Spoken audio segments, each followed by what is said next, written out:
Continuamos hoy con medición. Medición es el proceso que se encarga de asignar numerales o símbolos a objetos o sucesos o acontecimientos de acuerdo a ciertas reglas para un proceso de investigación. Esta medición maneja unos niveles, 4 niveles específicamente, pero ¿qué son los niveles de medición? Son las variables con descripción cualitativa o cuantitativa que sirven como parámetros para estos procesos de investigación. Los niveles de medición se dividen en 4. Está el nominal, el ordinal, el de intervalo, el de intervalar y el de razón. Encontramos que los dos primeros, el nominal y el ordinal, son niveles con variables categóricas completamente cualitativas.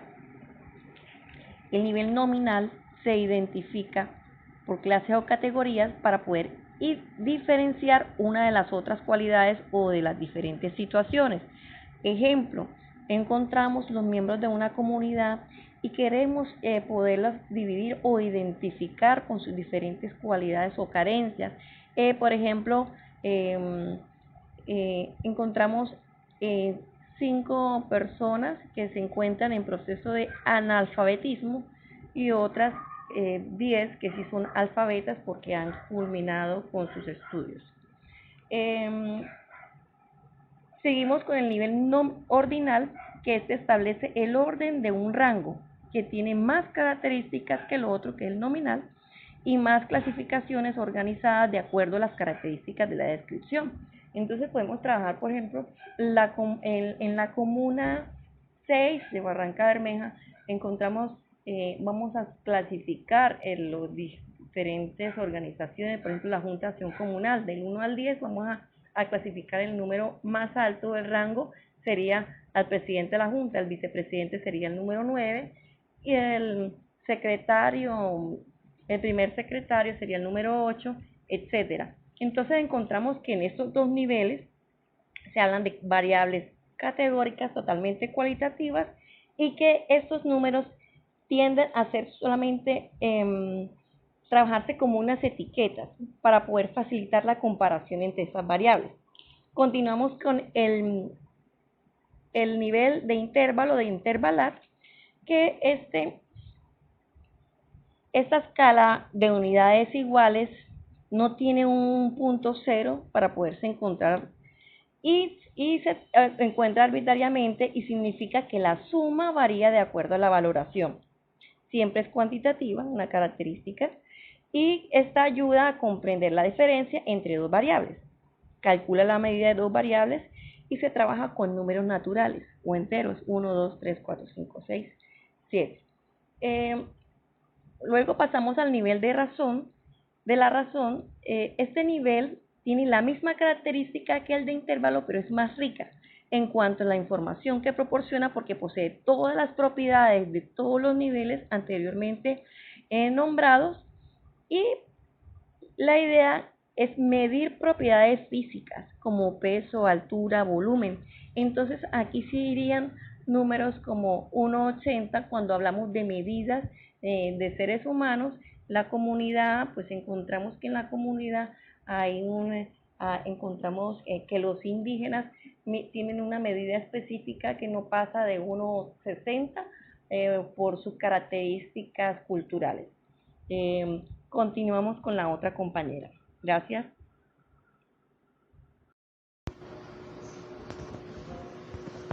Buenas noches, mi nombre es Dainilicia Montoya Vanegas. Continuando con lo que nos venía comentando nuestra compañera Maggie, surge entonces, o las autoras nos traen a colisión el concepto de variable. Desde la definición de medición, pues entendemos de que surgen, digamos, una numeralización de estos objetos, de estos sucesos, a los cuales las autoras denominan como variable. La variable entonces son esos sujetos, objetos, comportamientos que en observaciones sucesivas van a tener, digamos, unas variaciones en cuanto a cantidad o calidad.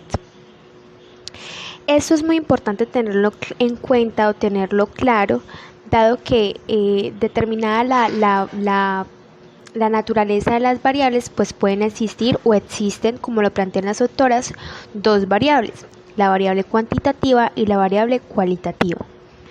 En la variable cuantitativa vemos que estas varían en cantidad y se expresan en magnitud, como cuáles, como la edad, el peso, como el peso, la estatura, la velocidad, que pueden ser medibles a través de su magnitud. Y el otro tipo de variable que nos hablan las autoras es las variables cualitativas.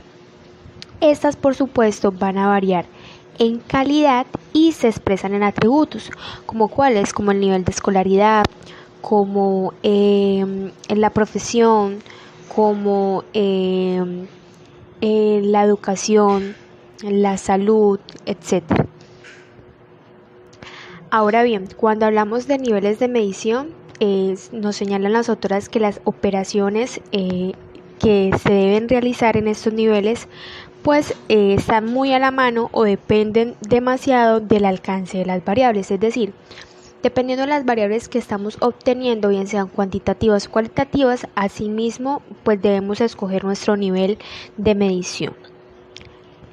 Algo a señalar es que las mayorías de las variables que utiliza o que opera en el trabajador social, en el trabajo social, alcanzan solamente los dos primeros niveles. Estos son, como ya las compañera Maggi nos había hablado, pues el nivel de medición nominal y el nivel de medición ordinal. El primero cuando hablamos de clases o de categorías y el segundo cuando hablamos de orden o de rango.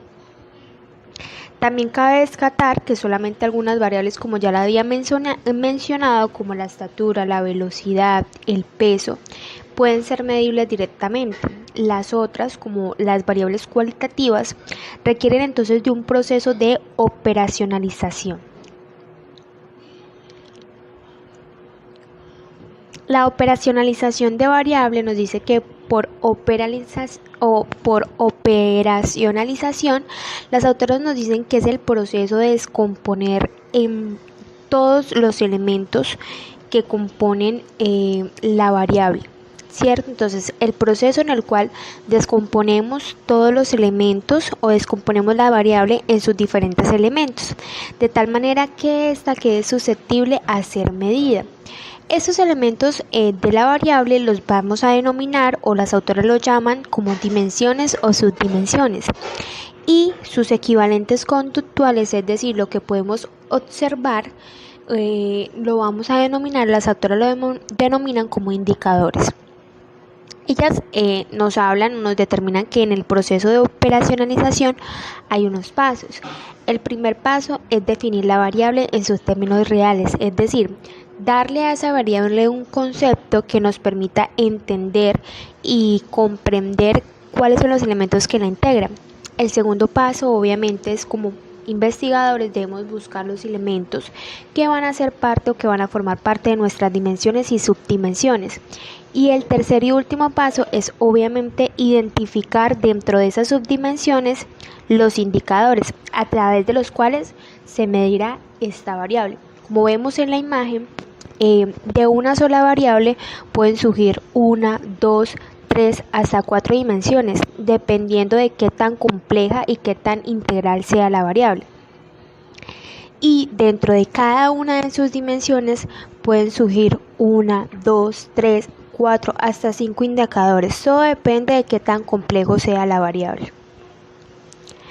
Un ejemplo muy claro que traemos aquí a colisión y dado por las autoras es este. El ejemplo es la variable que tenemos, que nos dan aquí es el nivel socioeconómico de la familia Carpio.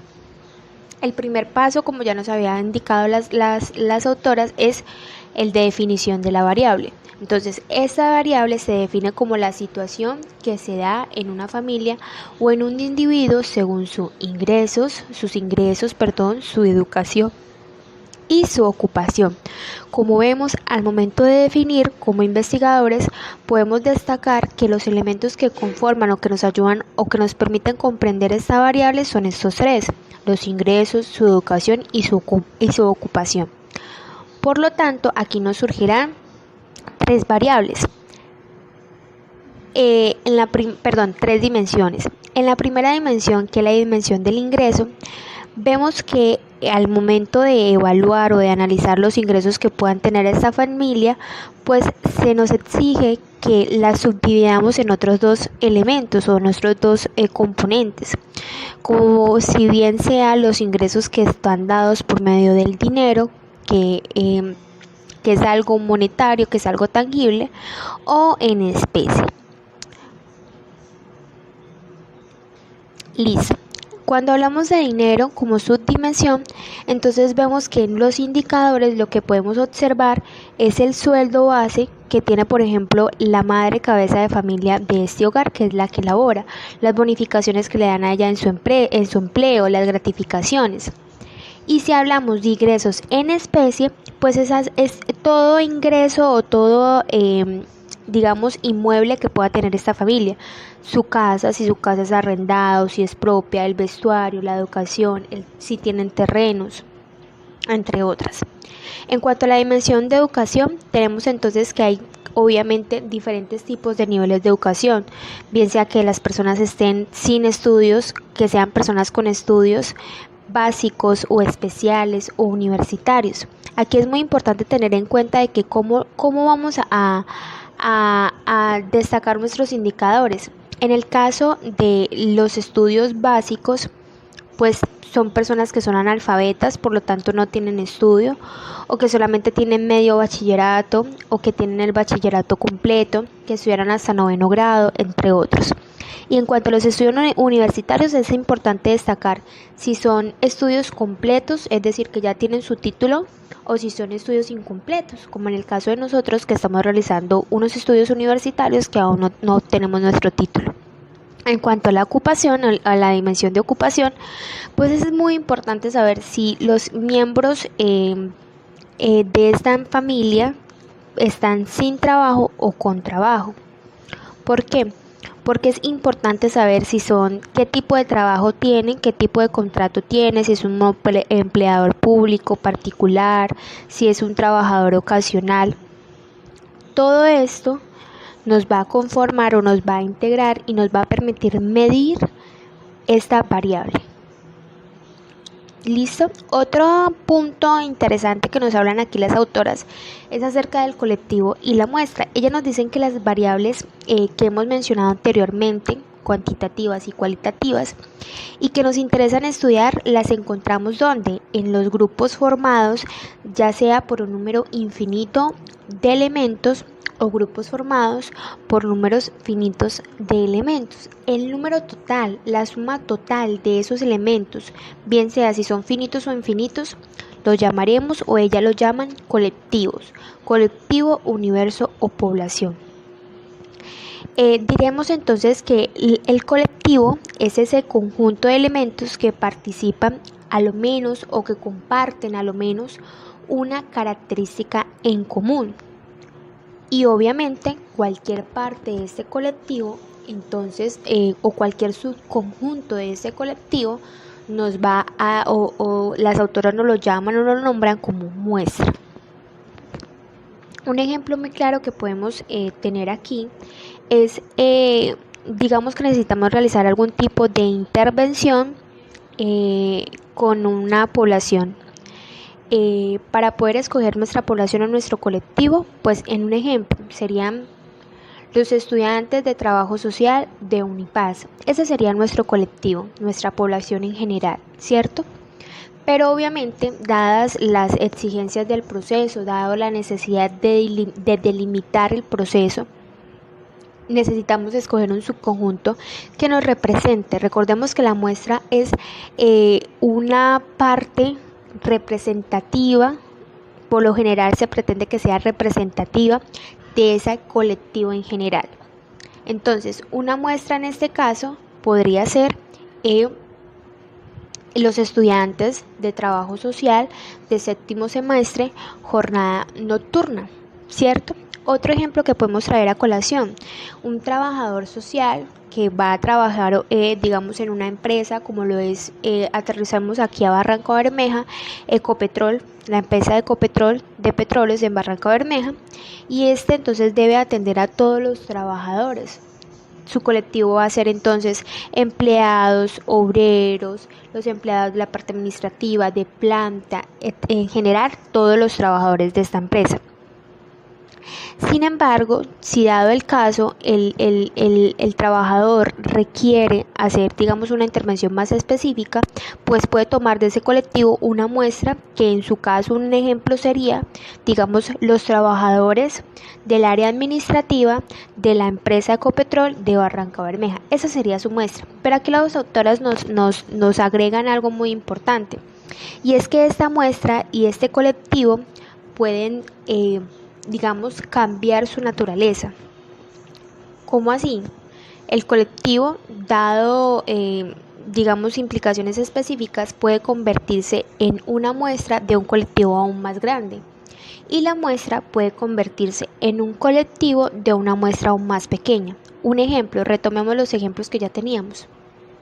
El colectivo de trabajadores sociales de Unipaz puede convertirse en una muestra si hablamos o si lo tomamos como referencia del colectivo de trabajadores sociales o de estudiantes de trabajo social de las universidades, instituciones públicas y privadas de toda Colombia, ¿cierto? Y la muestra que ya habíamos hablado, la muestra de los estudiantes de trabajo social del séptimo semestre de la jornada nocturna, puede convertirse en un colectivo si tomamos como muestra los estudiantes de trabajo social de la jornada nocturna, grupo 2 de sexo femenino, por decirlo así. Todo esto va a depender del objetivo y de la finalidad tal que tiene nuestro proceso de investigación o de intervención.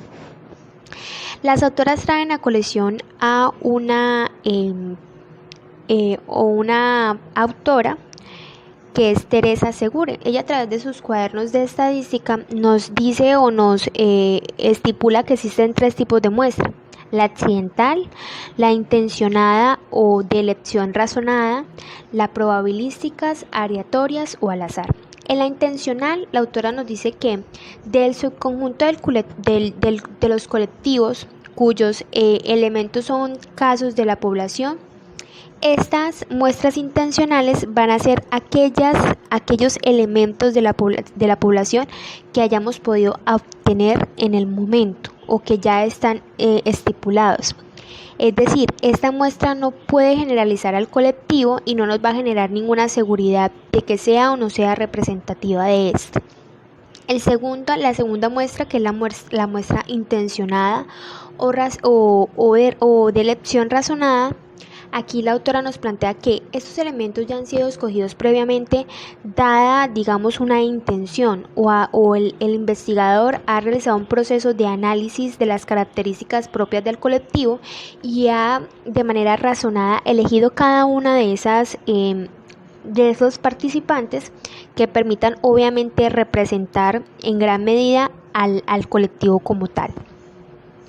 Lógicamente, pues tampoco este tipo de muestra nos va a dar una certeza como tal de que representen al colectivo, pero por lo menos sí nos dará como esa capacidad razonal de elegir dadas características específicas propias de lo que queremos investigar. Y la tercera muestra, probabilística, aleatoria y al azar, esta parte de un principio en que los elementos o las unidades elementales de los colectivos deben tener una probabilidad igual o conocida que sea totalmente distinta a 0. ¿Cómo hacemos para conocer esa probabilidad? Las autoras nos plantean que es necesario tener una lista completa de esos participantes. ¿A través de qué se podría hacer? A través de un marco de referencia, una base de muestreo, una base de datos que nos permita acceder al número total de participantes, y a través de un método apropiado como la elección de números aleatorios, pues nos permita de manera aleatoria escoger a los participantes que nos va a formar parte de nuestra muestra. Sin embargo, es importante siempre tener muy claro que una muestra es representativa cuando tiene la misma estructura o composición del colectivo. Es necesario que nos tomemos el tiempo como investigadores, como trabajadores sociales, de determinar y de elegir de manera razonal nuestra muestra que cumpla con todas las implicaciones, con toda la composición, con las características de nuestro colectivo como tal, y que nos permitan generar muestras que sean verídicamente representativas de esos colectivos o de esas poblaciones. Muchas gracias. Bueno, después de todo lo que la compañera nos explicaba acerca de las técnicas de recolección de información, aquí les voy a hablar acerca del análisis del diagnóstico. Nos dice que una vez el profesional del trabajo social obtenga la suficiente información a través de esa aplicación de las técnicas y herramientas, nos planteamos esa pregunta de qué vamos a hacer nosotros con eso, y posterior a eso, qué acciones vamos a tomar. Entonces, a través de esas herramientas de aplicación, obtenemos una serie de datos que son los que están íntimamente relacionados con el tema que nosotros queremos averiguar. Debe tener suficiente información que nos permita hacer ese análisis para posterior a eso tomar decisiones que nos lleven a la acción. Nos dice que esta última etapa del trabajo de conocimiento, las tareas se dividen en dos. La primera tiene relación con el tratamiento de los datos y la otra con un análisis de los datos. Podemos entender al tratamiento y el manejo de acuerdo a los datos que hayamos recogido. Se lleva un orden de manera que puedan ser analizados y posterior a eso adquirir conclusiones que se obtengan a través de las observaciones de esos datos que ya fueron revisados. Mirar lo que es las teorías, las hipótesis y conocimientos previos, acumulados y sistematizados. Una de las compañeras nos explicaba acerca de que el trabajador social debía tener conocimiento sobre las variables, ¿sí? Ese conocimiento de la unidad de trabajo y acerca de los problemas fundamentales.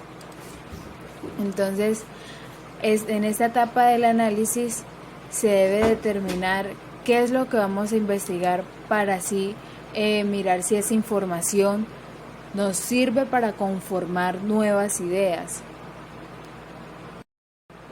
Hay unos niveles de análisis. Dentro de esos niveles de análisis encontramos el análisis descriptivo, que nos dice que es antes de intentar establecer una relación, incluso hipotética, entre dos variables o dos series de fenómenos, es preciso que ya hayan sido descritos. Este es el primer paso para llevar a cabo el análisis, y en trabajo social, al igual que en las ciencias sociales, son aspectos fundamentales para poder hallar un alto nivel en el análisis, ya que los procesos todos deben de ser descritos y tienen importancia dentro del proceso y para poder posterior a eso llevar un orden de acuerdo al nivel o a la relevancia, alcanzar ese nivel. Luego de esto pasamos a la clasificación, que trata de distinguir las partes del todo ya identificadas. Después de hacer la descripción se entra a tener algún nivel determinado. Ya aquí dentro de esa clasificación nos exige tener categorías que nos permitan clasificar de acuerdo a la relevancia, ¿sí? Cuando se clasifica hay que tener en cuenta el hecho de que las categorías deben quedar ubicados, dentro de las categorías deben quedar ubicados todos los sujetos, los datos o fenómenos sin excepción alguna. Ninguno debe ser excluido de eso, ¿sí? Dentro de esto también encontramos la explicación. Una vez tengamos descrito la situación, luego de que lo hayamos clasificado de acuerdo a la relevancia, debemos avanzar un paso más, y eso significa el tratar de explicar el por qué la realidad está funcionando así. La explicación implica observar los datos a la luz de la hipótesis y teorías sacar conclusiones sobre la relación o relaciones entre las variables. Este proceso es más usual para estudiar las relaciones entre variables de correlación, ¿sí? Dentro del análisis, las relaciones entre las variables se realizan en función de hipótesis inicial. Finalmente, podemos decir o podemos dejar constancia que las variables cualitativas son muy importantes, también como las cuantitativas, ya que los datos nos permiten llegar a acciones para posterior a eso, para poder nosotros hacer un análisis y posterior a eso tener acciones concretas y claras de nuestro proceso de intervención.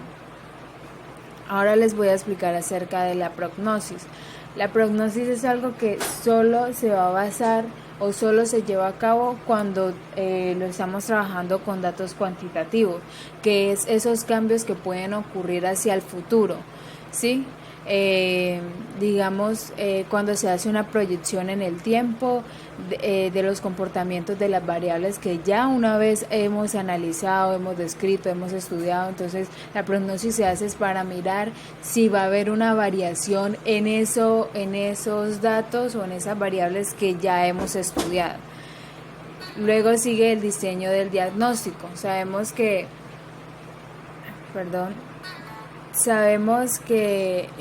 es importante en toda investigación que se haga una reflexión anticipada de lo que queremos hacer y poder ordenar y clasificar de acuerdo a la necesidad que el profesional tenga o de lo que nosotros queremos lograr. El diseño responde a un principio básico de una acción racional, donde nos vamos a plantear los objetivos y las posibilidades que tenemos para llevar a cabo la acción de esos, para dar cumplimiento a esos objetivos, ¿sí? En un diseño de la investigación, propiamente el diagnóstico se convierte en la primera etapa del proceso de planificación, ¿sí? Entonces, dentro de este diseño encontramos lo que es el diagnóstico general y el diagnóstico específico. Cada realidad es diferente y puede variar en diferentes formas. Entonces, para eso se aplican los dos tipos de diagnóstico. En el diagnóstico general encontramos lo que es la fundamentación de la investigación, los objetivos, marcos de referencia, caracterización general de la unidad, entre otros aspectos importantes. Y en el específico encontramos la fundamentación de la elección o los problemas a estudiar, lo que es la delimitación y definición de los problemas, especificación del marco de referencia, objetivos de la investigación, definición, etcétera. El diagnóstico es la primera etapa del proceso de planificación, como ya lo venía diciendo. Ahora les voy a hablar acerca de la prognosis. Dentro de la prognosis, como ya le venía diciendo, la prognosis con relación al diseño del diagnóstico trata de responder a preguntas claves, que es qué conocer, por qué, para qué, cuándo, dónde, cómo y con quién o con quiénes debemos llevar a cabo ese diagnóstico. Eso nos permite tener una flexibilidad y adecuar las características de estudio. ¿Listo? Ahora en el informe de diagnóstico, hay que resaltar que es importante la presentación de un informe, ya que este nos permite dar a conocer sobre nuestro proceso, el proceso que nosotros venimos realizando, cómo fue que nosotros hicimos la aplicación de los instrumentos o las técnicas o herramientas para obtener información. El documento sintetiza toda la información que ya nosotros hemos realizado, ¿sí? Se convierte en una síntesis de los elementos de diagnóstico. Cuando se elabora este documento, hay que tener presente a quién va dirigido, a qué tipo de población vamos a presentar ese informe, ¿sí? Dependiendo la investigación que nosotros estemos llevando a cabo. También dependiendo de eso se va a plantear lo que es el lenguaje y la forma de presentación del informe, porque no es lo mismo presentarlo a una alcaldía, ¿sí? Donde pues tienen total conocimiento de gráficas, de cuadros estadísticos, etcétera, a presentarlo en una junta de acción comunal, donde de pronto muchas personas no tienen conocimiento de eso, sino que hay que trabajar un diferente lenguaje. Es importante tener claro esto. Listo, eso es todo. Muchísimas gracias por la atención y esperamos que haya servido la información.